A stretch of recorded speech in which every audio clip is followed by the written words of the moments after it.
జిల్లాలో P4 ద్వారా ఎంపికైన బంగారు కుటుంబాలకు DRDA ద్వారా జిల్లా కలెక్టర్ జె వెంకటమురళి చేయూతను అందించారు.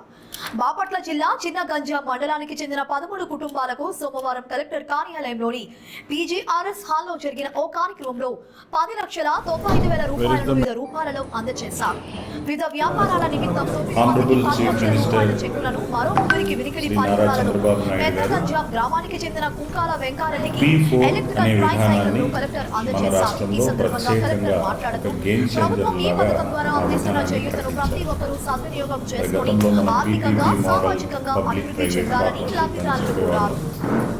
మరి వారి బ్రెయిన్ చైల్డ్ P4 అంటే public private also people's participation అనేది మన జిల్లాలో మొదటగా ఆయన P4ని విజయవాడ నుంచి లాంచ్ చేసిన తర్వాత మన జిల్లాలో మొట్టమొదటి ఆనరబుల్ సీఎం ప్రోగ్రాంలో చిన్న కొత్తగొల్లపాలెం చినగంజాం మండల్లో దాని విధి విధానాల్ని స్వయంగా ఆయనే ప్రజలందరికీ రాష్ట్ర ప్రజలందరికీ తెలిసేలాగా చేయటం, దాని మీద దానికి సంబంధించినటువంటి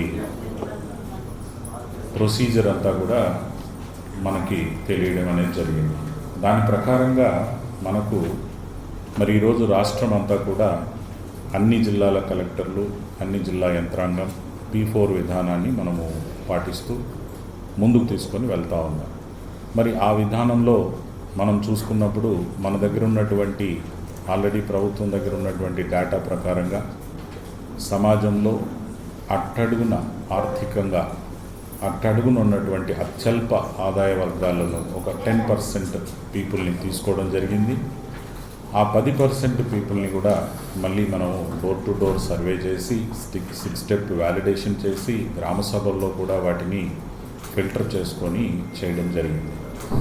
ఆ రకంగా చూసుకున్నప్పుడు మనకు జిల్లాలో 62,000 కుటుంబాలు అత్యల్ప ఆదాయ వర్గం కలిగినటువంటి అట్టడున్న 10% కుటుంబాలు ఆ విధంగా రావడం అనేది జరిగింది.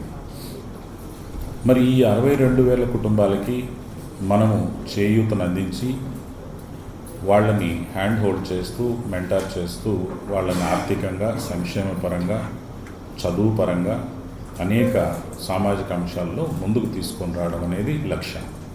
ఆ రకంగా చూసుకున్నప్పుడు మరి వాళ్ళని ఎవరైతే చేయూతనిస్తారో, ఎవరైతే మెంటరింగ్ చేస్తారో, ఎవరైతే వాళ్ళకి మార్గదర్శకత్వం చేస్తారో వాళ్ళనే మనం మార్గదర్శులు అని పిలుస్తాం. ఆనరబుల్ సీఎం గారే వీళ్ళని నిరుపేద అత్యల్ప ఆదాయ వర్గాల్ని బంగారు కుటుంబాలుగా నామకరణం చేస్తూ వాళ్ళకి మార్గదర్శకం చేసే వాళ్ళని మార్గదర్శులు అని చెప్పి నామకరణం చేశారు. మరి మార్గదర్శులు అనేవాళ్ళు ఎవరై ఉండాలి అని అన్నప్పుడు కనీసం వాళ్ళ నెట్ వర్త్ పర్ యానం 50 లక్షలుగా కలిగి ఉండాలి అని చెప్పారు. నెట్ వర్త్ అంటే వాళ్ళ యొక్క ఖర్చులు పోను వాళ్ళ ఆదాయం. అదేవిధంగా మరి మనం జిల్లాలో ఆ ప్రోగ్రామ్ని మరింత చురుగ్గా ముందుకు తీసుకొని పోవడం కోసం మనమేం ఆలోచించామంటే గెజిటెడ్ అండ్ అబోవ్ అధికారులను కూడా మనం ఇందులో భాగస్వాముల్ని చేద్దాము అని అనుకున్నాం. మరి ఎందుకంటే గెజిటెడ్ అండ్ అబోవ్లో ఉన్నటువంటి అధికారులకి ప్రభుత్వ స్కీములన్నీ తెలుసు, ప్రభుత్వ యంత్రాంగంలో భాగస్వాములు కూడా కాబట్టి ఏ కుటుంబాలనైతే వాళ్ళు అడాప్ట్ చేసుకుంటారో వాళ్ళకి ఎటువంటి గైడెన్స్ ఇవ్వడానికి, ప్రభుత్వ స్కీములతో వాళ్ళకి లింక్ చేయడానికి, ప్రభుత్వ స్కీముల్ని వాళ్ళకి అప్లై చేయడానికి కానీ, అనేక విధాలుగా చదువు విషయంలో కానీ, అదేవిధంగా ఇతర సహాయాల్లో కూడా పూర్తి స్థాయిలో మద్దతు ఉంటుంది అని చెప్పి ఆ విధంగా కూడా మనము వాళ్ళందరినీ కూడా దీంట్లో భాగస్వాముల్ని చేశాం. అదేవిధంగా మరి బ్యాంకర్స్ కూడా ఉన్నారు. మనకు మన జిల్లాలో 300 మంది అట్లీస్ట్ బ్యాంక్ మేనేజర్ ఆ పై స్థాయిలో ఉన్న అధికారులు ఉన్నారు. వాళ్ళందరినీ కూడా ఇందులో భాగస్వాములను చేస్తూ లైవ్లీహుడ్ స్కీముల విషయంలో కూడా చేయూతనివ్వడానికి బాగుంటుందని మనం వాళ్ళని కూడా ఇందులో పొందుపరిచాం. మరి ఈ రకంగా చూసుకున్నప్పుడు సుమారుగా 6,000 మంది వరకు మార్గదర్శుల్ని మనం ఎంపిక చేశాం.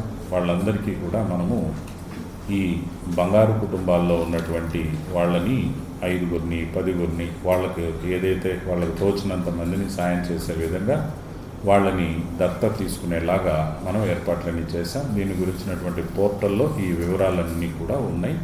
ఇంకా ఎవరైనా ఉత్సాహంగా మార్గదర్శకులుగా మారాలనుకుంటే పోర్టల్లో నమోదు చేసుకోవచ్చు.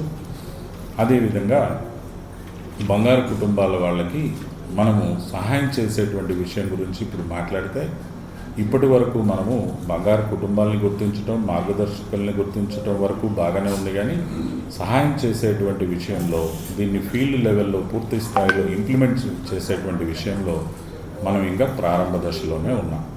మరి ఆ రకంగా చూసుకున్నప్పుడు మరి ఇటీవల మనము ఒక పిల్లవాడిని కూడా మనం దత్తకు తీసుకొని ఇంజనీరింగ్ ఫీజు కట్టి చేర్పించడం జరిగింది. ఆయన ఇంజనీరింగ్లో తల్లిదండ్రిని కోల్పోయినటువంటి అబ్బాయి. మరి ఇంకొంతమంది మార్గదర్శులు ఆనరబుల్ సీఎం గారి ప్రోగ్రాం చేసిన విలేజ్లో కూడా సహాయ కార్యక్రమాలు చేయడం జరిగింది. మరి ఈ రోజున పెద్ద ఎత్తున మన డిఆర్డిఏ డిపార్ట్మెంట్ తరఫున మనము చాలామందికి ఆర్థికంగా సహాయం చేస్తూ ఉన్నాం. వాళ్ళు ఇల్లు కట్టుకోవడానికి వాళ్ళకి ఏదైతే గ్యాప్ ఫండింగ్ ఉంటుందో అది కూడా ఇల్లు కట్టుకునే వాళ్ళకి చేస్తున్నాం. అట్లానే ఫీజులు కట్టుకోలేని పరిస్థితి ఉన్న వాళ్ళకి ఆ డబ్బులు కూడా మనం సహాయం చేస్తున్నాం డిఆర్డిఏ డిపార్ట్మెంట్ సైడ్ నుంచి. అట్లానే హియరింగ్ ఎయిడ్ అంటే ఎవరైతే మరి వినికిడి శక్తి కోల్పోయి వాళ్ళు ఆ వినికిడి పరికరాలను కొనుక్కోలేనటువంటి పరిస్థితుల్లో ఉన్నారో వాళ్ళందరినీ కూడా మనము ఆ వినికిడి పరికరాల్ని మనం కొని వాళ్ళకి ఈరోజు ఉచితంగా పంపిణీ చేస్తూ ఉన్నాం. అట్లానే ఎవరైతే నడవలేని పరిస్థితుల్లో ఉన్నారో వాళ్ళ ఇబ్బందులు, వాళ్ళకు ఉన్నటువంటి శారీరక ఇబ్బందుల్లో అలాంటి దివ్యాంగులకి బ్యాటరీతో ఎలక్ట్రికల్ పవర్తో నడిచేటువంటి ఆ సైకిళ్లను కూడా, ఆ ఆటో సైకిల్స్ని కూడా వాళ్ళకు మనం ఇవ్వబోతూ ఉన్నాం. సో ఈ రకంగా మనము ఈ రోజున పెద్ద ఎత్తున చాలామందికి నిజమైన మన ముఖ్యమంత్రి గారు చెప్పినటువంటి మార్గంలో నిజమైన సహాయాన్ని ప్రాక్టికల్గా ఈరోజు మనం చేయబోతున్నాం. దీన్ని మీరందరూ కూడా జిల్లా యంత్రాంగం ఇక్కడ వీసీలో ఉన్నటువంటి డివిజనల్ ఆఫీసర్లు, మండల్ లెవెల్ ఆఫీసర్లు, విలేజ్ లెవెల్ ఆఫీసర్లు, ఇక్కడున్న జిల్లాధికారులు అందరూ కూడా మనం దీన్ని ఒక ప్రారంభంగా తీసుకొని ఒక గొప్ప జర్క్ మూమెంట్ లాగా మనం దీన్ని ఒక గొప్ప ప్రారంభం లాగా తీసుకొని మనందరం కూడా డెడికేటెడ్గా ఇకపై నుంచి మనం మన సైడ్ నుంచి చేయాల్సినవి, ఇతర మార్గదర్శకుల్ని ఎంపిక చేసే విషయం, వాళ్ళ ద్వారా సహాయాన్ని చేయించే విషయం, గవర్నమెంట్ స్కీములతో లింక్ చేసేటువంటి విషయం, అన్ని విషయాల్లో కూడా మనము ఆనరబుల్ ముఖ్యమంత్రి గారి మనసులో ఉన్నటువంటి ఈ ప్రోగ్రామ్ని, వారు డిజైన్ చేసినటువంటి ప్రత్యేకమైన ప్రోగ్రామ్ని ఇది ఒక గేమ్ చేంజర్గా భావించుకుంటూ దీన్ని ఒక మనం సీరియస్గా, స్పీడ్గా దీన్ని మనం ఇంప్లిమెంట్ చేయాల్సినటువంటి అవసరం ఉందని మీ అందరికీ కూడా నేను ఈ సందర్భంగా రిక్వెస్ట్ చేస్తూ ఉన్నాను. అట్లానే ఇక్కడికి వచ్చినటువంటి మీడియా మిత్రులందరికీ కూడా నా రిక్వెస్ట్ ఏంటంటే, దీనికి మనం ప్రజల్లో కావాల్సినంత పాజిటివ్ పబ్లిసిటీ చేయడం వల్ల మిగతా వాళ్ళు కూడా దీంట్లో భాగస్వాములు అవుతారు, వాళ్ళకి ఇది జరుగుతుంది. అట్లనే ఈరోజు ఎవరైతే దీంట్లో లబ్ధి పొందబోతున్నారో వాళ్ళందరికీ కూడా నా శుభాకాంక్షలు తెలియజేస్తా ఉన్నాను. Thank you. Very good.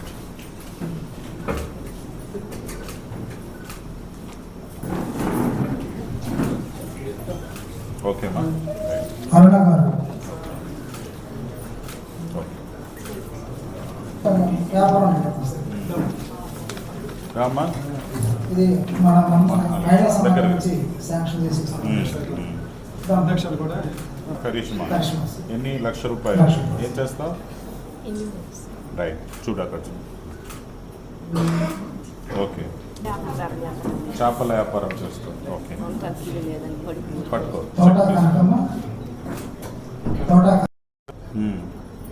అప్పు తీరుస్తావు. ఓకే, తీసుకో. రైట్ అన్న. సింగోజ లక్ష్మణ్. ఈ లక్ష రూపాయలు ఏం చేస్తావు? మేరీ ఎవరు? మేరీ. వ్యవసాయానికి దేనికి వాడతావు డబ్బుని? వ్యవసాయంలోనే వాడతావు. పట్టుకో. రైట్ అమ్మ. మేరీ. ఇది తీసుకో. పద్మ. రెండు కలిపి ఒకటా? దగ్గరికి రా. ఈ రోజు నుంచి వినపడుతుంది, ఇంకా ఇవాళ నుంచి వినిపిస్తుంది నీకు. పట్టుకో.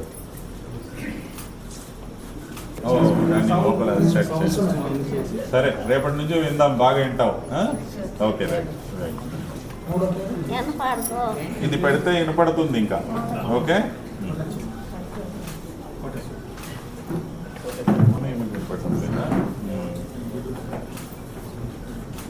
ఇంకోటి మనకి ఓకే వెంకటరెడ్డి గారు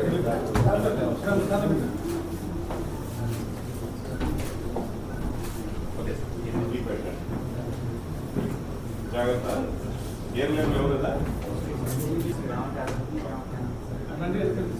ఓహో జాగ్రత్త వెనక్కి పట్టుకోసారు అయిపోయిందా నో సౌండ్ ఎలక్ట్రికల్ కదా మెల్లగా